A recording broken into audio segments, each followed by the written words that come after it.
This is the book of Ezekiel, chapter 33, and I'll start at 1.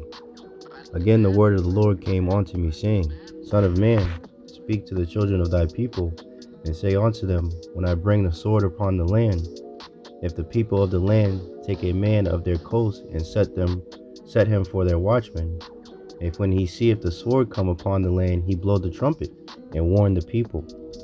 Then whosoever heareth the sound of the trumpet, and taketh not warning, if the sword come and take him away, his blood shall be upon his own head. He heard the sound of the trumpet, and took not warning, his blood shall be upon him.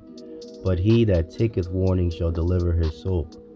First and foremost, before I get started, I want to thank Yahawah, Bahasham, Yahawashi for putting the spirit on me to do this lesson. I want to give all honor, praise, and glory to Yahawah, Bahasham, Yahawashi, Bahasham, Rakakadash. I want to give double honors to the apostles and the elders of GMS who teach and rule well, who taught me this truth. Salutation, you brothers and sisters that are out to listen and learning, fighting this good fight of faith. And salutation, my fellow brethren that are pushing His word in all truth and sincerity. To you all, I want to say shalom. And I hope and pray that this lesson will be edifying to the elect. So, as the scriptures say, the watchmen are commanded to give warning and blow the trumpet, and this is going to be one of those videos giving warning, as we're commanded to do, of the times that we're coming into, man. For any Israelites that are playing the fence, when I say Israelites, I talk about your so-called blacks, Latinos, and Native Americans, and our fellow brethren that were scattered due to the curse in Deuteronomy 28:64, that were scattered amongst these other nations that look like the other nations, but their seed line goes back to Abraham, Isaac, and Jacob. This message is for you. This warning is for you. So if you any Israelites that know that they're Israelites and they're playing games and not taking it seriously, or ones that are kind of not really kind of on the fence about it, these warnings go out for brothers and sisters like you, man, to seek the Lord while you can before the evil days come, because they are indeed on the way, man. So through the Spirit, I was inspired by this lesson to do this lesson by this article as seen from Zero Hedge, and it says illegal immigrant in Georgia murder was released from custody twice after previous arrest. So I'm going to play this video. This is a news clip, and then I'll get a couple more scriptures and that'll be the lesson. So without further ado, here we go. We begin this portion of the news with a murder in Georgia that actually might have ties back to our area. Police there in the state have arrested a Venezuelan migrant for the murder of a university college student. He was previously arrested here in New York, raising concerns about why he was set free. Robert Moses, are we really raising concerns about that? Isn't that the way it works here? Well, Roseanne and Kurt, first of all, he was charged with non-bail eligible offenses, but even that's beside the point, because given that New York is a sanctuary city, the police department would not have told the feds about his arrest. So here we are. Laken Riley was a Dean's List student who went out for a run on Thursday and never came back. Her death is renewing calls to fix the crisis at the border. Immigration and Customs Enforcement confirms to Fox News that the NYPD arrested 26-year-old Jose Antonio Ibarra in September and charged him with acting in a manner to injure a child less than 17 and a motor vehicle license violation. 1 year earlier, Ibarra, a Venezuelan national, had illegally entered the U.S. near El Paso. Last week, police arrested him for the murder of Laken Riley, a 22-year-old nursing student at Augusta University. She was found dead near a lake on the campus of the University of Georgia, where she had previously attended. Ibarra appeared in court on Saturday, but he was not seen on camera. A judge denied his bond. Ibarra's wife told the New York Post that she and Ibarra married so they could join their asylum cases. I have a lot of faith that this wasn't him, that there was a misunderstanding somewhere, she told the paper. But if he did, he has to pay for what he did, truly. Georgia's Republican Governor Brian Kemp laid the blame for the border crisis at President Joe Biden's feet. This is an issue that the president can take action on. And I know he's trying to blame, inaction in Congress. That is passing the buck. We know that there's things that he can do. Back here in the city, police say they are looking for at least 16 more people in connection with the stabbing in Times Square Thursday of a 17-year-old who is believed to be a migrant from Nicaragua.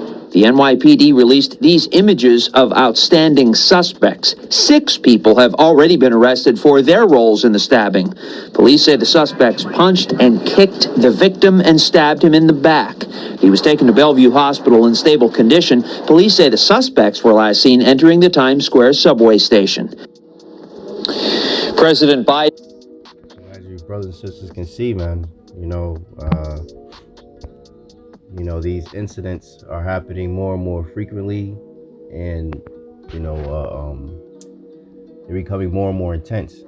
And as society continues to crumble, as the price of goods continue to go up, food and whatnot,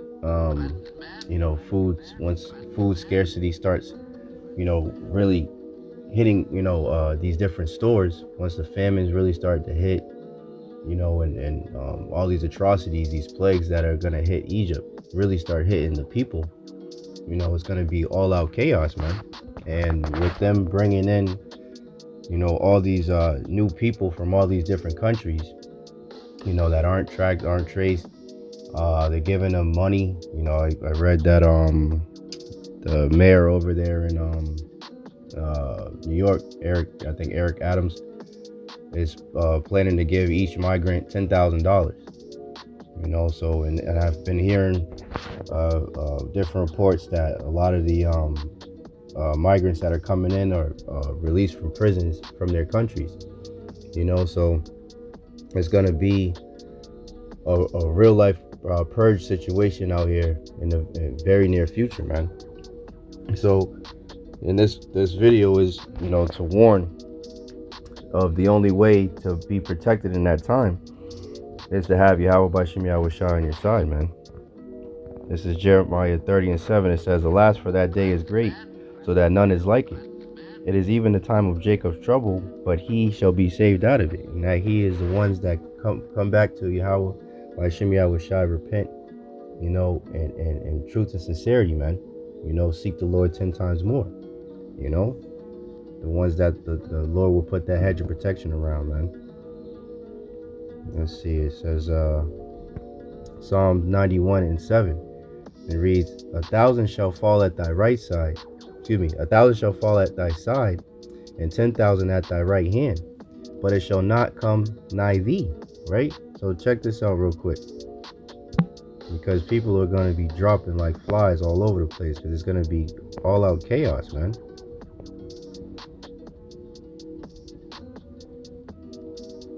Look at that. It says, just horrible, mother and daughter killed by reckless driver on the way home from a Drake concert, man. So as you got, these that's lucky, these degenerates. Take this shit off. Fucking speaking of nothing but degeneracy on that fucking shit, World Star. But that was the point, man. The Lord is going to be dropping people like flies.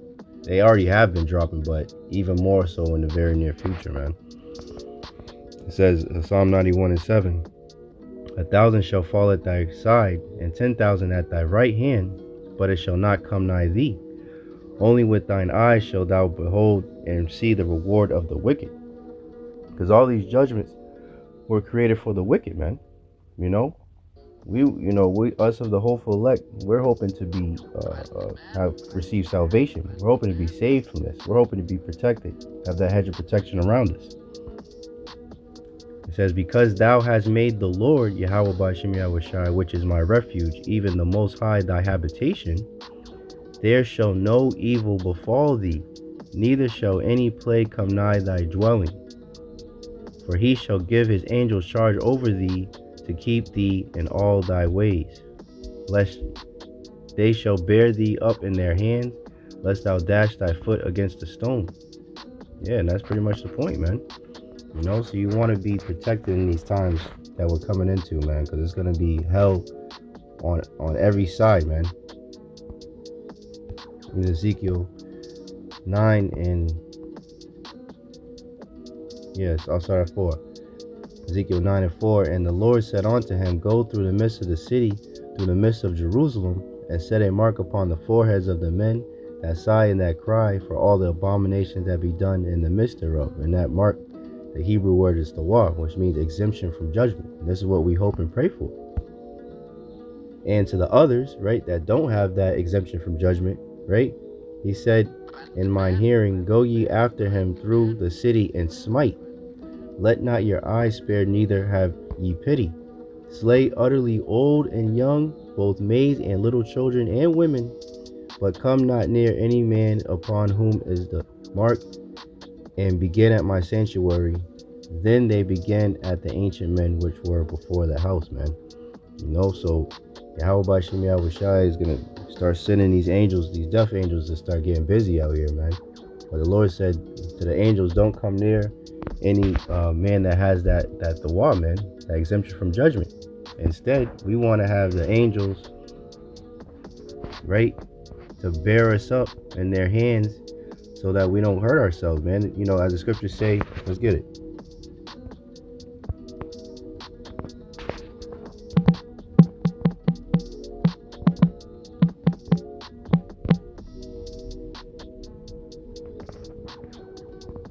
This is Psalms 34:7.